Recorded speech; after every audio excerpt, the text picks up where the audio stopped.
Hello hi എല്ലാവരും കാത്തിരിക്കുന്നത് എൻഗേജ്മെൻറ്റിൻ്റെ വിശേഷങ്ങളാണ്. ഞാൻ ഈ രാവിലെ 4 മണിക്ക് ചോറൊക്കെ ഉണ്ടാക്കാനായിട്ട് എഴുന്നേൽക്കുന്നുണ്ടായിരിക്കണം.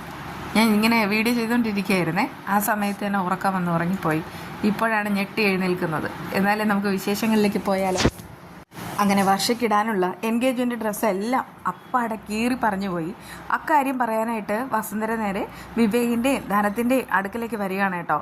അതുകൊണ്ട് തന്നെ എൻഗേജ്മെൻറ്റ് ഇനിയിപ്പോൾ 2 മണിക്കൂർ കഴിഞ്ഞിട്ട് ചെയ്യാനായിട്ട് സാധിക്കുകയുള്ളൂ. കാരണം കൺമണി എന്തെങ്കിലും ഒരു ഐഡിയ ഉണ്ടോ എന്ന് അറിയാനായിട്ട് പോയതെന്നൊക്കെ വിവേകിനോടായി ധനത്തിനോടായി വസുന്ധര പറയുന്നുണ്ട്. ആ സമയത്ത് വിവേക് പറയുന്നൊരു കാര്യമുണ്ട്. അതായത് ഈ ജ്യോത്സ്യന്മാരുടെ അടുക്കൽ പോയിട്ടല്ല ഞാനും വർഷയെ ഇഷ്ടപ്പെട്ടത്. അതുമാത്രമാണോ, എത്രയോ വിവാഹങ്ങൾ ജ്യോത്സ്യന്മാരുടെ സമയം നോക്കിയിട്ട് സമയം കുറിച്ചിട്ട് ചെയ്യുന്നുണ്ട്. രാഹുകാലത്തിന് ശേഷവും രാഹുകാലത്തിന് മുൻപും നടത്തിയിട്ടുമുണ്ട്. എന്നിട്ട് എന്താ സംഭവിച്ചത്? ഒരുപാട് ഡിവോഴ്സ് കേസുകൾ ഇന്നാണെങ്കിൽ ഉണ്ട് താനും. അതുകൊണ്ടൊക്കെ പറയാണ്. ഇവിടെയാണെങ്കിൽ ഞങ്ങൾ അതൊന്നും നോക്കുന്നില്ല. 2 മണിക്കൂറൊന്നും ആൾക്കാരെ പിടിച്ചു നിർത്താനും കഴിയില്ല. എത്രയും വേഗം തന്നെ ഈ ഒരു എൻഗേജ്മെൻറ്റ് നടത്തണം എന്നൊക്കെ പറഞ്ഞിട്ട് വാശി പിടിക്കാനായിട്ടോ. പക്ഷേ ആ സമയത്താണ് അവിടെ ഒരു അനൗൺസ്മെൻറ്റ് ഉണ്ടാവുന്നത്. എൻഗേജ്മെൻറ്റിൻ്റെ ആൾക്കാരായിട്ടുള്ള വിവേകിൻ്റെ വർഷയുടെയും പേരൻസിനെ ഇങ്ങോട്ട് ക്ഷണിക്കുന്നു എന്ന്. ആ സമയത്ത് വസുന്ധര ധനത്തിനോട് പറയുന്നുണ്ട്, അവിടെ വിളിക്കുകയാണ്, നമുക്ക് പോകാം. പക്ഷെ അതിനു മുൻപ് ഇവനെ കാര്യങ്ങൾ പറഞ്ഞ് മനസ്സിലാക്കിപ്പിക്കണം. അതേസമയം വിവേകും അങ്ങോട്ട് പോകാൻ നിർബന്ധിതനാകാണേ. അങ്ങനെ വസുന്ധരയും പിന്നെ ധനവും കൂടെ സ്റ്റേജിലേക്ക് ചെല്ലുന്ന സമയത്ത് അവിടെ നിൽക്കുന്ന ആങ്കർ പെൺകുട്ടിയാണെങ്കിൽ അവരുടെ കയ്യിലേക്ക് മൈക്ക് ഹാൻഡ് ഓവർ ചെയ്യുന്നുണ്ട്. എന്നിട്ട് പറയുന്നുണ്ട് അനൗൺസ്മെൻറ്റ് ചെയ്യാൻ. അപ്പോഴേക്കും അവരാണെങ്കിൽ അനൗൺസ്മെൻറ്റ് ചെയ്യുകയാണ് കേട്ടോ. അതായത് എൻഗേജ്മെൻറ്റ് നടക്കാൻ പോകുന്നതിന് മുൻപ് തന്നെ വിളക്ക് കത്തിക്കൽ ചടങ്ങുണ്ട്. ആ ഒരു ചടങ്ങ് നടത്തുന്നത് അലിഗയുടെ ചെയർമാനായിട്ടുള്ള സാഗറാണ് വിളക്ക് കൊളുത്തുന്നത്. കൂടെ ഫാമിലിയെ ക്ഷണിക്കുന്നു. അങ്ങനെ സുജാതയും സാഗറും പിന്നെ ആ കൃപയും കൂടെ എത്തുന്നുണ്ട് കേട്ടോ. അവരിങ്ങനെ വിളക്ക് കൊളുത്താൻ പോകുമ്പോൾ മറ്റൊരു അനൗൺസ്മെൻറ്റ് കൂടെ ചെയ്യുന്നുണ്ട്. ഇവരുടെ മകനായ കൃഷി വിവാഹം കഴിക്കാൻ പോകുന്ന പ്രശസ്ത ഡിസൈനറായ കൺമണിയും കൂടെ ക്ഷണിക്കുന്നു. അങ്ങനെ അവരും കൂടെ പോകുന്ന സമയത്ത് അവിടെ ഇരുന്ന് അസൂയയാൽ മുഖം വീർപ്പിച്ചിരിക്കുന്ന ഒരാളുണ്ട്, മാനസയുടെ കൂട്ടുകാരി. മാനസയോട് പറയുന്നുണ്ട്, ഇവിടെ അവൾ സ്റ്റാറാവാൻ പോവുകയാണല്ലോ. ഇല്ല കുറച്ച് കഴിയട്ടെ. ഞാനാണെങ്കിലേ ആ പെൺകുട്ടിയുടെ ഡ്രസ്സുണ്ടല്ലോ അതാണെങ്കിൽ കീറി പറിച്ച് വെച്ചിട്ടുണ്ട്. അതുകൊണ്ട് തന്നെ ഇനിയിപ്പോൾ ആ പെൺകുട്ടിക്ക് സ്റ്റേജിൽ അതിട്ടിട്ട് വരാൻ കഴിയില്ല. ഇനിയിപ്പോൾ ഇവളുടെ മുഖവും എല്ലാം ഇങ്ങനെ കുനിയാനായിട്ട് പോവാണെന്ന് പറഞ്ഞിട്ട് മാനസ ആസ്വദിക്കുകയാണ്. പക്ഷേ ആദ്യം വരുന്ന വിവേകാണ്. വിവേകിനെ കൂട്ടുകാരെല്ലാം ആനയിച്ച് കൊണ്ടുവന്നിരുത്തുന്നത്. വിവേക് കിടുവാണല്ലോ, അടിപൊളിയാണ്. അടുത്ത് വർഷയാണ് അവരെല്ലാവരും ക്ഷണിക്കുന്നത്. ആ സമയത്താണ് വർഷയെ കൊണ്ടുവരുന്നത്. വർഷ അതേ ഡ്രസ്സ്, അതായത് കൺമണി ഡിസൈൻ ചെയ്ത മാനസ വലിച്ചു കയറിയെന്ന് പറഞ്ഞാൽ അതേ ഡ്രസ്സ് ഇട്ടിട്ടാണ് വരുന്നത്. കാരണം ആ ഡ്രസ്സാണെങ്കിൽ കൺമണി എങ്ങനെയൊക്കെയോ ഒപ്പിച്ച് അത് നേരത്തേതിനേക്കാൾ കിടിലായിട്ടുണ്ട്. അങ്ങനെ അതൊക്കെ ഇട്ടിട്ട് അതിസുന്ദരിയായിട്ട് ഒരു രാജകുമാരിയെ പോലെ വരുന്ന ഈ വർഷയെ എതിരേൽക്കുന്നതും കൊണ്ടുവരുന്നതും കൂട്ടുകാരികളാണ് കൊണ്ടുവരികയാണ് കേട്ടോ. പിന്നീട് ഒരു പാട്ടും കൂട്ടും കാര്യങ്ങളൊക്കെ നടക്കുന്നത്. അതിനിടയ്ക്ക് എൻഗേജ്മെൻറ്റിനുള്ള സമയവും എത്തിക്കഴിഞ്ഞു. ആ ഒരു സമയത്ത് തന്നെ അവരുടെ എൻഗേജ്മെൻറ്റ് സക്സസ്ഫുള്ളി ആയിട്ട് നടക്കുകയാണ്. വേറെ അലമ്പോ കാര്യങ്ങളോ ഒന്നുമില്ല. അതിനിടയ്ക്ക് പിന്നീട് ഒരു ഡാൻസ് കളിക്കുന്ന സമയത്ത് ആദ്യം നമ്മുടെ വർഷയോടൊപ്പം വർഷ മാറിയിരിക്കുക. വർഷയും വിവേകവും ഒരുമിച്ചിരിക്കുന്നുണ്ട്.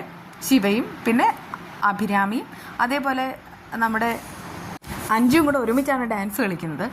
ആ സമയത്ത് തന്നെ വർഷയും കൂടെ ഒന്ന് ജോയിൻ ചെയ്യുന്നുണ്ട്. പിന്നീട് അവരെല്ലാവരോട് പോയിട്ട് ശ്രീനാഥിനെ കൊണ്ടുവരികയാണ്.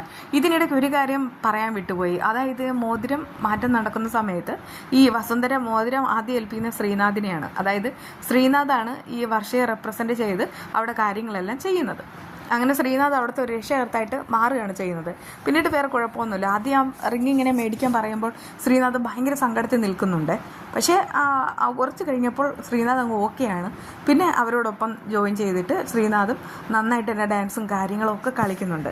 അങ്ങനെ എന്തുകൊണ്ടും കളർഫുള്ളായിട്ടാണ് അവർ ചടങ്ങ് അങ്ങോട്ട് നടന്നത്. അതേസമയം അവിടെ ഇരിക്കുന്ന കൂട്ടുകാരി മാനസയോട് ചോദിക്കുന്നുണ്ട്, ഇതാണോ നീ പറഞ്ഞത് ഇപ്പോൾ തന്നെ കൺമണി തലം കുപ്പിട്ട് നിൽക്കേണ്ടി വരുമെന്ന്? ഇത് കണ്ടില്ലേ, അവൾ സ്റ്റാറായി, ആ ഡ്രസ്സ് ഇപ്പോൾ അടിപൊളിയായിട്ടുണ്ട്. അപ്പോഴേക്കും മാനസ ചിന്തിക്കുന്നുണ്ട്, ഇതിങ്ങനെ സംഭവിച്ചു. ഞാൻ സത്യം പറയാമല്ലോ, ഞാനാണെങ്കിൽ നേരത്തെ ആ ഒരു ഡ്രസ്സ് നന്നായിട്ട് തന്നെ പിച്ചി കീറിയ അവിടെ വച്ചിട്ടുണ്ടായിരുന്നത്. അതുപോലെ തന്നെ ആ ഒരു ഡ്രസ്സ് ഇനി ഒന്നും ചെയ്യാനായിട്ട് കഴിയില്ലായിരുന്നു. പക്ഷേ ഇതെങ്ങനെ സംഭവിച്ചെന്ന് ഞാൻ ഓർക്കണേ എന്നൊക്കെ ഇങ്ങനെ പറഞ്ഞിട്ട് അവൾ അങ്ങനെ ഇരിക്കുകയാണ്.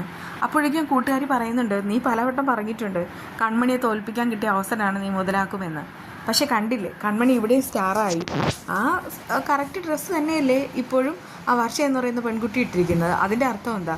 ഇതൊക്കെ എങ്ങനെ വീണ്ടും ഉപയോഗിച്ചത്? എനിക്കൊന്നും അറിയില്ല എന്നൊക്കെ പറഞ്ഞിട്ട് മാനസ് അങ്ങനെ ഇരിക്കുകയാണ് കേട്ടോ. ഇവർ രണ്ടുപേരും പറയുന്നതെല്ലാം മാറി നിന്ന് കൺമണിയും കൃഷിയും കൂടെ കേൾക്കാണ്. അവരങ്ങോട്ട് വരുന്നുമുണ്ട്. വളരെ ദേഷ്യത്തിലാണ് പറയണത്. അപ്പോഴേക്കും കൺമണി പറയുന്നുണ്ട്, നീയാണോ ഈ ഒരു ചെറ്റത്തരം കാണിച്ചതെന്ന് ഞങ്ങൾക്ക് സംശയമുണ്ടായിരുന്നു. പക്ഷേ ഇപ്പോഴാണെങ്കിൽ കാര്യങ്ങൾ ഞങ്ങളെല്ലാം മനസ്സിലാക്കി. നീ തന്നെയായിരുന്നു ഇതിൻ്റെ പിന്നിൽ. എന്നാലും നിനക്ക് ഇതെങ്ങനെ കഴിയുന്നു? ഇതെങ്ങനെ സാധിക്കുന്നു? എവിടെ പോയാലും ഇങ്ങനെ അലമ്പുണ്ടാക്കാൻ? അതായത് എന്നെ അപമാനപ്പെടുത്താനാണ് നീ ഇങ്ങനെ ചെയ്തതെന്നൊക്കെ എനിക്കറിയാമെന്ന് കൺമണി മാനസയോട് പറയുന്നുണ്ട്. ആ സമയത്ത് അതൊക്കെ കേട്ടിട്ട് മാനസ് ആകെ സങ്കടവും ദേഷ്യമൊക്കെ ആയിട്ടിരിക്കുകയാണ്. അപ്പോഴേക്കും ബാക്കി വന്നിട്ട് കൃഷിയാണ് കൊടുക്കുന്നത്. എന്നാലും നീ ഒരു കാര്യം ചെയ്യ്, നിൻ്റെ അച്ഛനോട് എൻ്റെ അന്വേഷണം പറയണം. എന്നിട്ട് അയാളോട് പറയും 2-3 ചൂല് മേടിച്ച് വയ്ക്കാൻ. എന്തിനാണെന്നറിയാവോ? നിന്നെ നന്നാക്കാനാണ്. നിനക്കിത് എന്തിൻ്റെ കേടാണ്? മറ്റുള്ളവരുടെ ജീവിതം തകർക്കാനായിട്ട് നീ ഇങ്ങനെ പ്ലാൻ ചെയ്തുകൊണ്ടേയിരിക്കുന്നു. അങ്ങനെയുള്ള നീ ഒരു കാര്യം ചെയ്യും, സമയമെടുത്ത് നിൻ്റെ ജീവിതം എങ്ങനെ നന്നാക്കാം എന്നൊക്കെ ഇങ്ങനെ ആലോചിക്കുക. അങ്ങനെ അതാണ് ഹീറോയിസം. അല്ലാതെ മറ്റുള്ളവരുടെ ജീവിതം കുളം തോണ്ടുന്നതല്ല ഹീറോയിസം. അത് നീ മനസ്സിലാക്കുന്ന ഈ നമ്മുടെ കൃഷി ഉണ്ടല്ലോ, നന്നായിട്ട് ഉപദേശിക്കുകയാണ് കേട്ടോ. ആ സമയത്ത് അവൾക്കാണെങ്കിൽ ദേഷ്യം കണ്ട് കണ്ണും മുഖവും എല്ലാം ചുവന്നിരിക്കുന്നുമുണ്ട്. പക്ഷെ എന്ത് ചെയ്യാൻ, കിട്ടാനുള്ളതെല്ലാം കിട്ടിക്കഴിഞ്ഞു. കണ്ടില്ലേ, നിനക്ക് കിട്ടാനുള്ളതെല്ലാം കിട്ടിയെന്നല്ല കൂട്ടുകാരികൾ പറയുന്നുണ്ട് കേട്ടോ. അത് കേട്ട് മാനസയ്ക്ക് ഭയങ്കരമായിട്ട് ദേഷ്യവും സങ്കടവും വരുന്നു. എന്ത് ചെയ്യാൻ? ആ സമയത്ത് മറ്റു ചില കാര്യങ്ങൾ കൂടെ നടക്കാണ്. അവൾ അങ്ങോട്ട് നോക്കുന്നുണ്ട്. വീണ്ടും അവിടെ ഡാൻസും കാര്യങ്ങളുമാണ്. നേരത്തെ നടന്നതിൻ്റെ ബാക്കി ഡാൻസാണ് ഇപ്പോൾ നടന്നുകൊണ്ടിരിക്കുന്നത്. ആ ഡാൻസിലും ഇപ്പോൾ സ്റ്റാർ കൃഷിയും കൺമണി തന്നെയാണ്. മറ്റാരെക്കാളും അവർ ഹൈലൈറ്റ് ചെയ്ത് നിൽക്കുകയാണ്. ഇതിപ്പോൾ തോന്നും അവരുടെ എൻഗേജ്മെൻ്റ് ആയിരിക്കുന്നു. സത്യം പറഞ്ഞാൽ വിവേകിൻ്റെയും വർഷയുടെയും ഈ എൻഗേജ്മെൻ്റ് ദിവസം നമുക്ക് ഓർമ്മ വരുന്നത് കൺമണിയുടെയും കൃഷിൻ്റെയും ആ ഒരു കാര്യങ്ങളാണ്.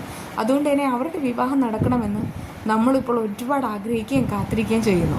എങ്കിൽ ഇതിനേക്കാളും കളർഫുൾ ആവും. കാരണം അത്രയും കളർഫുള്ളായിരുന്നു വിവേകിൻ്റെയും വർഷയുടെയും എൻഗേജ്മെൻറ്റ്. നേരത്തെയൊക്കെ കുറച്ച് കലിപ്പോൾ നമ്മുടെ മാനസം ഉണ്ടാക്കിയെങ്കിലും വേറെ കുഴപ്പമൊന്നുമില്ല. വളരെ സക്സസ്ഫുള്ളി ആയിട്ട് അതങ്ങോട്ട് നടന്നു. അതായത് ഇതിപ്പോൾ അവൾ നേരത്തെ പണി കൊടുത്തത് വർഷയ്ക്കല്ല, കൺമണിക്കായിരുന്നു. കൺമണിയുടെ പേരിലായിരുന്നു പാവം ഈ ഒരു വർഷയും കൂടെ ബലിയാടായത്. പക്ഷെ എന്ത് ചെയ്യാൻ, കളിച്ചത് കൺമണിയുടെ ആയതുകൊണ്ട് തന്നെ കൺമണി മറുമരുന്ന് കൊടുത്തു കഴിഞ്ഞു. അങ്ങനെ ഒരിടത്ത് മഴ ഒരിടത്ത് വെയിലെന്ന് പറയുന്നത് പോലെ അടുത്ത അനുഭവം. ആ ഒരു എൻഗേജ്മെൻറ്റ് നടന്നു. അവരെല്ലാവരും സന്തോഷത്തിലിരിക്കുന്ന സമയത്ത് ആ രാഘവനുണ്ടല്ലോ, രാഘവനെ നേരത്തെ തന്നെ ശ്രീനാഥും പിന്നെ ആ മല്ലിയും കൂടെ ചേർന്ന് കെട്ടിയിട്ടിരുന്നല്ലോ. അയാളാണെങ്കിൽ കെട്ടെല്ലാം അഴിച്ച് ഉറക്കമെല്ലാം കഴിഞ്ഞ് ആ മത്തെല്ലാം വിട്ട സമയത്ത് അവിടെ നിന്ന് എഴുന്നേൽക്കുമ്പോഴാണ് സ്ഥലകാലബോധം വരുന്നത്. അങ്ങനെ അയാൾക്കിപ്പോൾ ഇരട്ടി ദേഷ്യമാണ്. ഒന്നാമത് വർഷയോടും വിവേകിനോടുള്ള ദേഷ്യം, രണ്ടാമത് ശ്രീനാഥ് കെട്ടിയിട്ടതിൻ്റെ ദേഷ്യം. അതെല്ലാം കൂടെ തീർക്കാനായിട്ട് ഡാന്നൊക്കെ വിളിച്ചിട്ട് അങ്ങോട്ട് ഓടി വരികയാണ് കേട്ടോ. അയാൾ അവിടെ വന്ന് ഇങ്ങനെ നിൽക്കുകയാണ്. അയാളുടെ ഇനി എന്തൊക്കെയായിരിക്കും കുളമാക്കാൻ പോകുന്നതെന്ന് നമുക്ക് ഇനി നാളത്തെ വിശേഷങ്ങൾ അറിയാനായിട്ട് സാധിക്കും. ചില ഞെട്ടിക്കുന്ന സത്യങ്ങളൊക്കെ വിളിച്ച് പറയുന്ന ദിവസങ്ങളാണ് കേട്ടോ. നമുക്ക് നോക്കാം. ബൈ.